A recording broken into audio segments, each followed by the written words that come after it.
Today's talk is going to be about fear. For me, fear kills instead of protecting.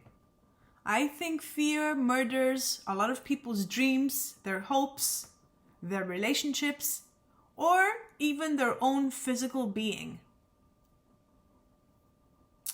There was a test that was made, and this is what they found out about fear, right? So the people who were hurt the most were actually the ones that were scared of everything. So they had a fear of not being loved. They had a fear of not having enough. They had a fear that others are going to hurt them. They had a fear that someone will take what they have. They had the fear of being alone.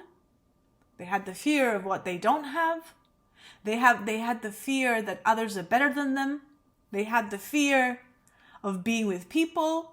They had the fear of what others think. They had the fear of doing something stupid. They had the fear that something will go wrong. They had the fear of not being accepted. Fear, what, you are too good? Then what? They had the fear of being loved too much, the fear of dying, and even the fear of living. And they had the actual fear of being scared. So what happens with fear? Fear makes you tremble, and it always keeps you in chaos, right? And that can reach you to a point of insanity. The list of fear is unending. But did you manage to see that you're still alive regardless of the fear? So fears happen unconsciously, and it's in our memories right now. So we memorize fears. We are suffering because of them. You know, fears, failure, conflicts, aggression, poverty, illness, resentment, anger. All of these problems are there just to be able to make us look at the answers that are right in front of us, right? It's very essential that we take off all the shit and notice what is there and to work with it and embrace it, right?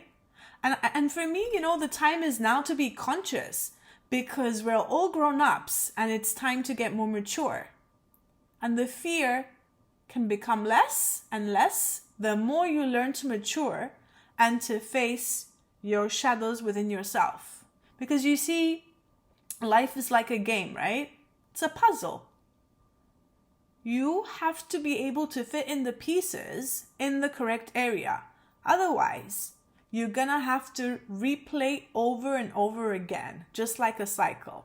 And with different people is gonna come along, different situations and different scenarios. But repeat. It's a circle. And in the fun part of the game, you know that there are no limitations.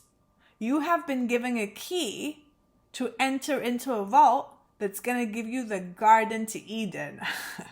So take part of the game because there are unlimited resources all around you, okay? Through your relationships, through your relationships, through your world, through your circumstances, through your teachers, your enemies, and all these people can help you unlock it. And try to have a very vivid imagination and start running wild like you used to when you were a kid, right? You find it so bloody hard to breathe that you're becoming breathless. Your heart is pounding and you're wondering whether it found you. You are hiding under the bed, loving your invisible little world. You turn a couple of times and it is still there. You can scream and pray for it to go away, but it will still be there.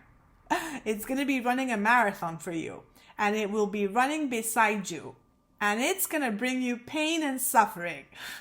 And you decide to stop and look deeper in its eyes, and you're going to come to realize, it is me, it is I.